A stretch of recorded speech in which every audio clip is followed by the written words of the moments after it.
Hello everyone, this is Srishti Upadhyay from Praxis Vidyapeeth Rudholi. Students, in this video lecture we will discuss about cyclone categories, impact of cyclones and difference between typhoons, hurricanes and tornadoes. तो बच्चों आज के video lecture में हम लोग बात करेंगे cyclone categories, उसके इम्पैक्ट्स क्या होते हैं और हरिकेन्स, टाइफून्स एंड टॉर्नाडोज में बेसिक डिफरेंस क्या होता है उसके बारे में पढ़ेंगे। इससे पहले मैं आपको पढ़ा रही थी टाइप्स ऑफ साइक्लोन, जिसमें आपने पढ़ा टाइप्स ऑफ साइक्लोन्स में tropical cyclone, meso cyclone and polar cyclone. सबकी डिटेल स्टडी भी आप लोगों ने कर ली है। लास्ट में हम लोग पढ़ रहे थे ट्रॉपिकल साइक्लोन, जिसका लास्ट पॉइंट है यहाँ पे एक बार मैं फिर से डिस्कस कर दे रही हूँ, क्योंकि कुछ लोगों को KMPH एंड MPH में कन्फ्यूज़न है। तो मैं आपका कन्फ्यूजन दूर कर रही हूँ। देखिए, When the winds in the rotating storm reach 39 MPH, बेटा MPH मीन्स होता है माइल्स पर आवर। क्या होता है? Miles per hour. माइल्स आप समझते हो ना, मील जिसे हिंदी में कहते हैं। ब्रैकेट में 63 kmph means kilometre per our. ठीक है। The storm is called a tropical storm, यानी कि जब विंड का स्पीड क्या हो 39 माइल्स पर आवर होगा या 63 किलोमीटर पर आवर होगा, तो उस स्टॉर्म को हम क्या बोलेंगे? ट्रॉपिकल स्टॉर्म बोलेंगे। आपको समझ में आ गया? 39 माइल्स पर आवर या उसी को हम क्या बोल सकते हैं? 63 kilometre per our. And when the wind speeds reach 74 miles per hour, bracket में 119 kilometre per our, the storm is officially called a tropical cyclone और हरिकेन। और जब यही विंड की स्पीड, इसी की चाल कितनी हो जाए? 74 माइल्स पर आवर हो जाए या 119 किलोमीटर पर आवर हो जाए, तो इसे हम क्या बोल सकते हैं? ट्रॉपिकल साइक्लोन या हरिकेन बोल सकते हैं। समझ में आया आप लोगों को? ट्रॉपिकल साइक्लोन किसे बोलोगे या हरिकेन किसे बोलोगे? जब विंड की स्पीड, साइक्लोन में जब हवा की स्पीड 74 माइल्स पर आवर या 119 किलोमीटर पर आवर होगी, तो वो ट्रॉपिकल साइक्लोन या हरिकेन होगा। और जब ट्रॉपिकल स्टॉर्म है केवल, तब उसकी स्पीड क्या होगी? हवा की स्पीड क्या होगी? 39 माइल्स पर आवर या 63 किलोमीटर पर आवर। ठीक है। तो ये आपके टाइप्स हैं। लास्ट पॉइंट था, मैंने आपको डिस्कस कर दिया फिर से। अब देखिए, हमको पढ़ना है साइक्लोन की कैटेगरीज। इसकी कितनी कैटेगरीज होती हैं? तो बेसिकली 5 कैटेगरीज मैं आपको बताऊंगी, और आप लोग चार्ट पहले ही देख लीजिए। पहला है कैटेगरी 1 2 3 4 5। फिर विंड गस्ट मीन्स हवा का झोंका। ओशन स्वेल्स मीन्स ओशन यानी महासागर का पानी कितने ऊपर तक जाएगा। आपको पता है ना, जब साइक्लोन आता है तो पानी बहुत ऊपर ऊपर उठता है, तो स्वेल्स का मतलब वही है कितने ऊपर तक उठेगा ऊपर। और डैमेज आपको पता है क्या नुकसान हो सकता है। तो अब एक एक करके हम देखते हैं। पहली कैटेगरी है, इसमें क्या होगा? Wind gust up to 125 kilometre per hour. इसमें हवा का झोंका, उसकी जो स्पीड होगी वो 125 किलोमीटर पर आवर होगी। अब समझ सकते हैं आप लोग। लेकिन ये क्या है? अभी नॉर्मल है। साइक्लोन की कैटेगरी, पहली कैटेगरी जो है वो बहुत नॉर्मल है अभी। ओशन स्वेल्स यानी कि समुद्र का पानी जो होगा वो कितना स्वेल करेगा, कितना ऊपर उठेगा? 1.2 टू 1.6 मीटर। स्लाइड डैमेज, इससे क्या होता है? स्लाइड डैमेज होता है, हल्का नुकसान होता है। ठीक है। अब डैमेज में ट्रीज एंड फार्मलैंड डैमेज, जो आसपास के पेड़ होते हैं और फार्मलैंड्स होते हैं वो डैमेज हो जाते हैं। पहली कैटेगरी 125 किलोमीटर पर आवर हवा की स्पीड है। 1.2 से 1.6 मीटर आपका ओशन स्वेल कर रहा है, ऊपर की तरफ उठ रहा है, और इससे स्लाइड डैमेज होता है। जो आसपास के पेड़ होते हैं और फार्मलैंड्स होते हैं वो डैमेज कर जाते हैं। This is your first category of cyclone. अब आते हैं हम लोग सेकेंड पे। सेकेंड कैटेगरी क्या है? इसमें हवा की स्पीड क्या होगी? देखिए, तो इसमें विंड गस्ट जो है बेटा वो है 126 टू 169 किलोमीटर पर आवर। दूसरी कैटेगरी आपकी डिस्ट्रक्टिव हो जाती है, यानी कि खतरनाक हो जाती है थोड़ी सी। तो क्या होगा? 126 टू 169 किलोमीटर पर आवर अगर हो गई हवा की स्पीड, तो ओशन कितना स्वेल करेगा? 1.7 टू 2.5 मीटर। क्या होगा? 1.7 टू 2.5 मीटर तक स्वेल करेगा, और सिग्निफिकेंट डैमेज, इससे डैमेज होगा। अब इससे क्या होगा? Minor house damage, severe damage to signs and trees, heavy damage to crops. तो इससे जो आसपास के घर होंगे वो थोड़े डैमेज हो सकते हैं। इसके अलावा पेड़ पौधे जो होंगे आसपास के वो भी डैमेज होंगे। और सबसे ज़्यादा नुकसान जो होता है सेकंड कैटेगरी से आपके क्रॉप्स को, क्योंकि जितने भी आसपास के खेत होंगे वो सब क्या होंगे, इसके झोंके में आ जाएंगे। तो सबसे ज़्यादा नुकसान किसको होगा, क्रॉप्स को। दूसरी कैटेगरी समझ आई आपको। विंड गस्ट कितना है, 126 टू 169 किलोमीटर पर आवर। ये डिस्ट्रक्टिव होता है। इसमें ओशन का जो वाटर है कितना स्वेल करेगा, 1.7 टू 2.5 मीटर। ठीक है। अब इससे डिस्ट्रक्टिव क्या क्या हो सकते हैं, क्या क्या डैमेज हो सकते हैं, माइनर हाउस, कुछ पेड़ भी एंड क्रॉप्स। अब आते हैं हम लोग थर्ड कैटेगरी पे। देखिए इसमें विंड गस्ट जो है 170 टू 224 किलोमीटर पर आवर। आप स्पीड ही देख के समझ जाना चाहिए आपको। यहाँ पे देख रहे थे आप, ट्रॉपिकल साइक्लोन में भी इतना कम है, 119 किलोमीटर पर आवर है, लेकिन यहाँ पे देखिए 170 टू 224 किलोमीटर पर आवर हो गया है विंड का गस्ट, हवा की स्पीड। आप इमेजिन कर सकते हैं। वेरी डिस्ट्रक्टिव, बहुत ज़्यादा विनाशकारी होता है ये cyclone. 2.6 to 3.7 metre structural damage. अब देखिए इसमें ओशन स्वेल कितना हो रहा है, 2.6 टू 3.7 मीटर। ये ओशन वाटर के ऊपर उठने की आपको बताई जा रही है, कितना ऊपर उठ सकता है। और स्ट्रक्चरल डैमेज मींस जो भी स्ट्रक्चर्स होंगे, यानी कि घर होंगे, बिल्डिंग्स होंगी, उन सबको भी नुकसान पहुंचेगा, जितनी भी स्ट्रक्चर्स होंगे। अब यहाँ डैमेज में आप देख सकते हैं house roofs and most likely power failures. क्या होगा, घरों के छत गिर जाएंगे और पावर फेल्योर्स भी हो जाएंगे। फोर्थ कैटेगरी हम लोग देखते हैं। फोर्थ कैटेगरी क्या है, इसमें हवा की speed 225 to 279 kilometre per hour है हवा की स्पीड। वेरी डिस्ट्रक्टिव, बहुत ज़्यादा विनाशकारी ये भी है। ओशन का वाटर कितना स्वेल करेगा, 3.8 टू 5.4 मीटर। ठीक है, ये ओशन वाटर जितना स्वेल करेगा वो स्पीड बताई जा रही है आपको, कितना ऊपर तक जा सकता है। अब क्या है, significant roofing and structural damage. इसमें भी क्या होता है, स्ट्रक्चरल डैमेज होता है। Airborne debris, wide spread power failure. इसमें क्या होगा, तो एयरबोर्न डेब्रिस का मतलब आसपास के जितने भी एरियाज होंगे वो हवा के झोंके में आ जाएंगे। जितने भी पहाड़, आइस कैप्स जो भी होंगे सब डैमेज हो जाएंगे। और इवन ये आसपास के कंट्रीज तक भी जा सकता है। ठीक है, और पावर फेल्योर तो होगा ही। फिर देखिए पांचवी category, winds above 280 kilometre per our. हवा का झोंका कहाँ पहुँच गया, 280 किलोमीटर पर आवर से ऊपर पहुँच गया है। बहुत ज़्यादा विनाशकारी है, क्योंकि लास्ट कैटेगरी भी है ये। और ओशन कितने ऊपर तक स्वेल करेगा, मोर देन 5.5 मीटर। 5.5 मीटर से भी ऊपर तक ओशन का वाटर स्वेल करता है। Almost total destruction and extremely dangerous. ये बहुत ज़्यादा खतरनाक होता है। पांचवी कैटेगरी जो आपकी है बहुत ज़्यादा खतरनाक है, और इसमें लगभग पूरा का पूरा ख़त्म हो जाता है सब कुछ। House flattened, cars overturned. तो घर वगैरह जितने भी होंगे, बिल्डिंग सब गिर जाएंगे। कार्स भी क्या होंगे, ओवरटर्नेड हो जाएंगे। तो ये आपकी पांचों कैटेगरी है। इसमें आपको हवा का झोंका कितना स्पीड है इसका, ओशन कितने मीटर तक ऊपर स्वेल कर सकता है, और डैमेज क्या होता है। तो इसमें आपको परेशान होने की ज़रूरत नहीं है, इसको बस ऐसे रिवाइज कर लीजिएगा, चीज़ें समझ आ जाएंगी। अब हमको पढ़ना है डिफरेंस बिटवीन टाइफून्स, हरिकेन्स। सो देखिए, difference between typhoon, hurricane and cyclone.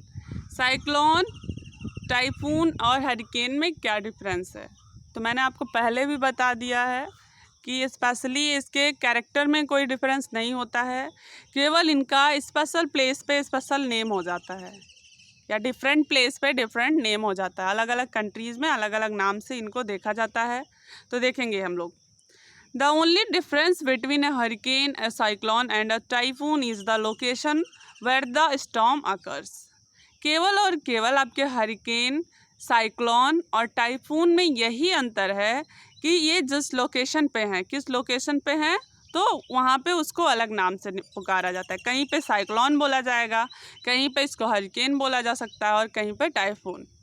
Hurricanes, cyclones and typhoons are all the same weather phenomena.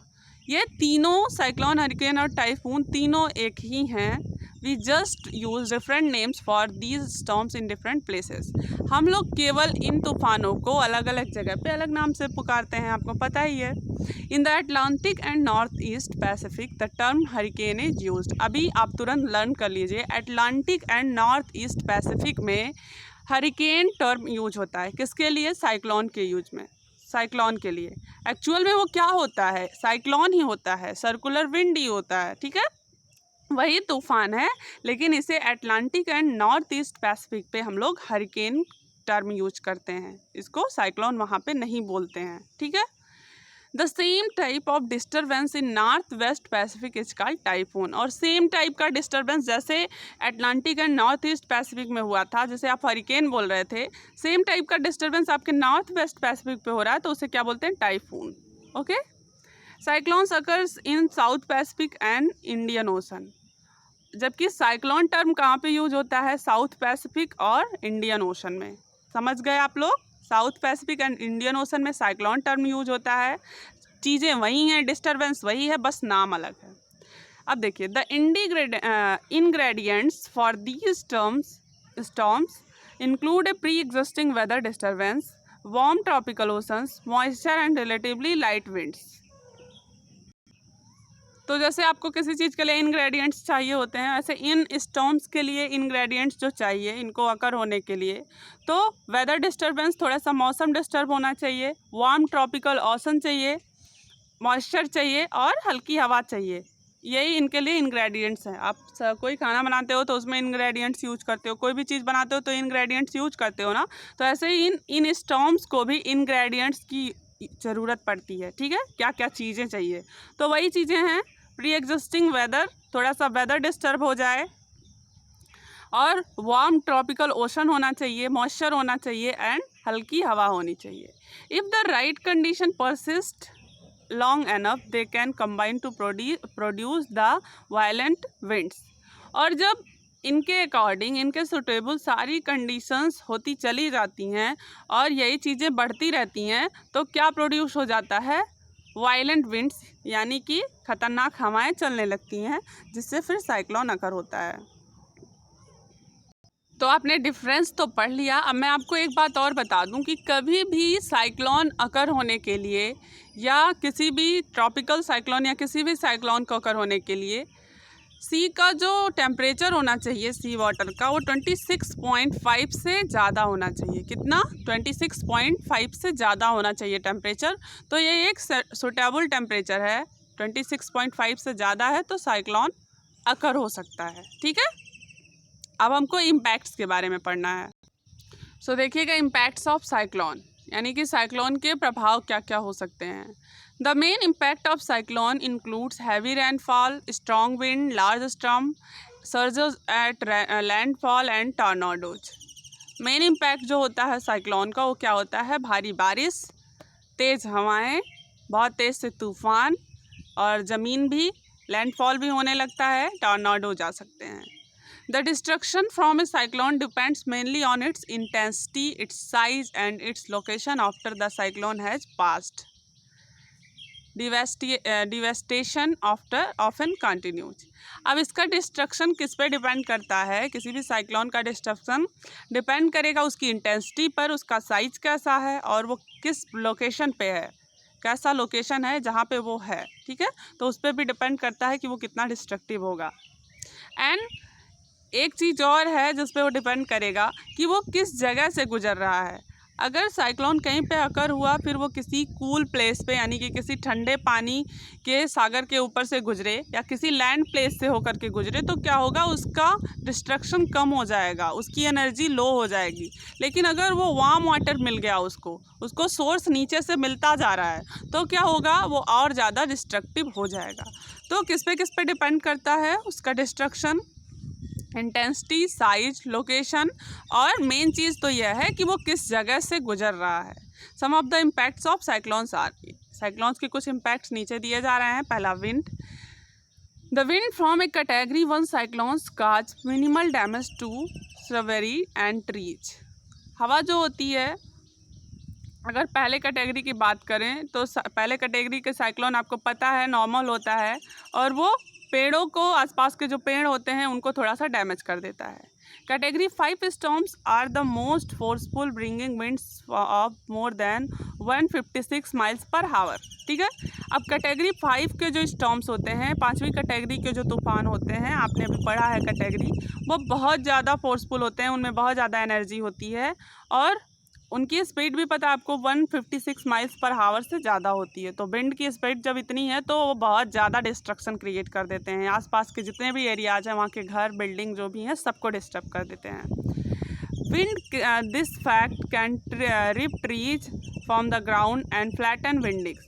क्या होता है, इतने तेज़ के तूफान से, इस तूफान में 5वीं कैटेगरी में पेड़ों को जड़ से उखाड़ देते हैं ये, और बिल्डिंग्स भी फ्लैट हो जाती हैं, गिर जाती हैं। Cyclones that fall in between cause varying degree of destruction including tearing branches from trees and destroying vegetation. इस टाइप के साइक्लोन में और क्या हो सकता है, दैट फॉल इन बिटवीन, मतलब जैसे इस टाइप के साइक्लोन्स में और जो भी बीच बीच में आएंगे, जैसे पेड़ों के ब्रांचेस का टूट जाना, निकल जाना और वेजिटेशन का नष्ट हो जाना, जितने भी क्रॉप्स हैं उनका डैमेज हो जाना, ये सब क्या होगा, विंड से हो सकता है। अब विंड भी डिपेंड करता है कौन से कैटेगरी का विंड है। ठीक है, तो वो आपने कैटेगरी में पढ़ लिया है कि इस कैटेगरी में हवा का स्पीड ये था, इस कैटेगरी में हवा का स्पीड ये था। नेक्स्ट है फ्लडिंग, बाढ़। Cyclones can produce flooding in 2 ways. Cyclone से बाढ़ आ सकती है 2 तरीके से। पहला, first, tropical cyclone frequently causes a surge in ocean waters causing sea levels to rise above normal. अब देखिए, साइक्लोन फ्लडिंग क्रिएट करता है, साइक्लोन से बाढ़ आ सकती है। कैसे? 2 तरीक़ों से। पहला तो ट्रॉपिकल साइक्लोन जो होगा उससे ओशन वाटर जितना उसका लेवल है उससे ऊपर उठता है। आपको पता है कभी भी जब साइक्लोन आता है तो गोल गोल ऐसे ऐसे वाटर ऊपर की तरफ उठता चला जाता है, तो जाहिर सी बात है कि सी लेवल ऊपर जाएगा और जब ऊपर जाएगा पानी तो आसपास के एरियाज़ में फैल जाएगा, तो बाढ़ आ जाएगी। दूसरा, these surges sometimes called tidal waves can drown people and animals and are often the greatest killer in cyclone. और इसी को हम कभी कभी क्या नाम दे देते हैं, टाइडल वेव्स। ठीक है, टाइड्स, जैसे आप ज्वार भाटा बोलते हो तो इसे हम टाइडल वेव्स भी बोल देते हैं, और जिसमें लोग, जानवर, सारे लोग बह करके आ जाते हैं, सब लोगों की लाइफ ख़त्म हो जाती है। और ये क्या होती है, किलर टाइप के साइक्लोन होती है, किलर टाइप का फ्लड होता है जिसमें लोग मारे जाते हैं। Cyclones also can bring torrential rains that lead to flooding. अब पहला रीजन तो ये था कि सी लेवल उठ गया, इस नाते से पानी जो बह के गया, किनारे किनारे से जितने भी घर थे वो डैमेज हो गए, लोग बह करके आ गए, एनिमल बह कर चले आए, पेड़ उखड़ गए, ये सारी चीज़ें हुई, इस नाते इसको किलर बोला गया।